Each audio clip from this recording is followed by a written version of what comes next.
যে তোমাকে সময় দিল সে তোমাকে তার জীবনের একটি অংশ দিয়ে দিল। গাছের চারার মাঝে যেমন ঠিকমতো জল না দিলে গাছ মরে যায়, তেমন করে সময় না দিলে যে কোনো সম্পর্ক রং হারিয়ে যায়। মানুষ টাকা দিয়ে কিনে দামি ঘড়ি উপহার দিতে পারে, কিন্তু সময় দিতে পারে না। অথচ মানুষ জানে না সময়ের চেয়ে মূল্যবান আর কিছুই হতে পারে না। তোমাকে আমি সময় দিচ্ছি মানে তোমাকে বুঝিয়ে দিচ্ছি সময়ের আগে তুমি আমার কাছে গুরুত্বপূর্ণ।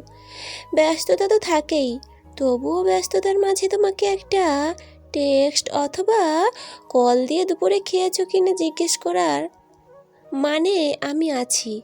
অহেতুক যে কোনো ব্যাপার নিয়ে তোমার সাথে অনেক সময় ধরে গল্প করার মানে হলো তুমি আশেপাশে থাকলে আমার ভালো লাগে।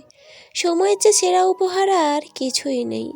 যে মানুষটা আমাদের কাছে সেরা তাকে দিতেও হয় সেরা উপহার। সময় খুবই গুরুত্বপূর্ণ। এই সময়ের অভাবে কত সম্পর্ক ভেঙে টুকরো টুকরো হতে দেখেছি হিসাব নেই। কত বিশ্বাসের ঘরে যে কেউ ব্যক্তি সূচয়ে ঢুকে ফাল হয়ে বেরিয়ে গেছে যে বলে শেষ করা যাবে না। সময় হলো সিমেন্টের বালির মতো, প্রয়োজনের থেকে কম দিলে সম্পর্ক ভেঙে চুরে যায়।